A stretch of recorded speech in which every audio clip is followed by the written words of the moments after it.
लालच बुरी बला। बहुत पुरानी बात है। एक गांव में शेखर नाम का एक व्यक्ति रहता था। वह बड़ा मेहनती था, किंतु गांव में कोई रोजगार नहीं था। उसने सोचा कि मैं शहर चला जाता हूँ, वहाँ मुझे मेरी योग्यता अनुसार मेहनत के पैसे मिल जाएंगे। यह सोचकर शेखर एक दिन अपने गांव से शहर की ओर चल दिया। शहर बहुत दूर था। चलते चलते शेखर थक चुका था। शेखर इतना थक गया था कि अब उससे बिल्कुल भी चला नहीं जा रहा था और वह थककर वहीं बैठ गया। तभी शेखर ने देखा कि वहाँ से कुछ दूरी पर एक झोपड़ी है और झोपड़ी में एक घोड़ा बंधा हुआ है। शेखर ने सोचा, क्यों ना इस घोड़े को किराए पर ले लूं और इसी से शहर चला जाता हूँ। शेखर जैसे तैसे झोपड़ी पर तक पहुँचा। शेखर ने देखा वहाँ एक व्यक्ति खड़ा हुआ है। शेखर समझ गया कि यह अवश्य ही घोड़े का मालिक है। शेखर उस व्यक्ति से बोला, मुझे आगे शहर में जाना है और शहर यहाँ से कई किलोमीटर दूर है। मैं बुरी तरीके से थक चुका हूँ, तो क्या मैं आपका घोड़ा ले सकता हूँ? इस पर घोड़े का मालिक झुंझलाते हुए बोला, तुम्हें क्या मैं घोड़ा ऐसे ही दे दूं? शेखर बोला, मैं आपसे घोड़ा फ्री में नहीं लूंगा, इसके बदले में आपको घोड़े का किराया दूंगा। देहाती वॉइस। घोड़े का मालिक बोला, मैं तुम्हें घोड़ा किराए पर तो दे सकता हूँ, किंतु मुझे अभी दूसरे गांव जाना है। अगर तुम मुझे उस गांव तक छोड़ दो तो मैं यह घोड़ा तुम्हें किराए पर दे सकता हूँ। शेखर झट से तैयार हो गया। शेखर घोड़े पर आगे बैठ गया और घोड़े का मालिक पीछे। गर्मी के दिन थे, बहुत तेज धूप थी। दोनों चलते चलते थक गए और पसीने से तरबतर हो गए। शेखर बोला, बहुत तेज गर्मी है और थकान भी बहुत हो रही है, कहीं थोड़ी देर आराम कर लिया जाए। दोनों ने इधर उधर देखा, किंतु कहीं भी कोई पेड़ नहीं दिखा।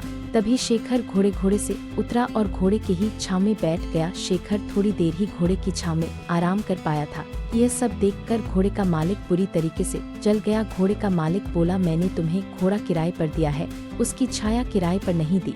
तुम हटो यहाँ से, इस छाया पर मेरा। यह सुनकर शेखर बोला, महानुभाव, आप यह कैसी बात कर रहे हैं? मैंने अगर घोड़ा किराए पर लिया है तो उसकी छाया पर भी मेरा ही अधिकार है। अगर आप चाहें तो आप भी इस छाया में मेरे साथ बैठकर आराम कर सकते हैं। लेकिन घोड़े का मालिक बड़ा जिद्दी था। वह बोला, नहीं नहीं, इस छाया पर सिर्फ और सिर्फ मेरा अधिकार है और मैं ही इसकी छांव में बैठूंगा। तुम हटो यहाँ से। इतनी छोटी सी बात पर दोनों में जोर जोर से बहस होने लगी और बात तू मैं से हाथापाई पर आ गई। दोनों एक दूसरे से झगड़ने लगे और एक दूसरे पर लात घुसे बरसाने लगे। सुनसान जंगल में उनके बीच बचाव करने वाला भी कोई नहीं था। दोनों की लड़ाई देखकर घोड़ा भड़क गया और वहां से भाग गया। थोड़ी देर बाद जब घोड़े के मालिक ने घोड़े को देखा तो वह कहीं दिखलाई नहीं दिया। यह देखकर घोड़े का मालिक बोला, अरे मेरा घोड़ा कहाँ चला गया? वह तो अभी नया है, उसने ठीक से घर भी नहीं देखा, पता नहीं वह कहाँ गया और अब मैं उसे कैसे ढूंढूं? तभी शेखर बोला, अच्छा हुआ तुम जैसे लोगों के साथ ऐसा ही होना चाहिए। अभी तुम छाया के लिए परेशान हो रहे थे, अब घोड़े की काया के लिए परेशान होना। घोड़े के मालिक को अपनी गलती का एहसास हुआ और अपना माथा पीटकर हाय तौबा करते हुए बैठ गया और बोला, मेरे थोड़े से लालच से मेरा कितना बड़ा नुकसान हो गया। मुझे अपनी करनी का फल मिल गया। घोड़े की छाया के लोभ के कारण घोड़े की काया से भी हाथ धो बैठा। शिक्षा। इस कहानी से हमें शिक्षा मिलती है कि लालच बुरी बला है और कभी कभी छोटे से लोभ के कारण बड़ा नुकसान उठाना पड़ सकता है।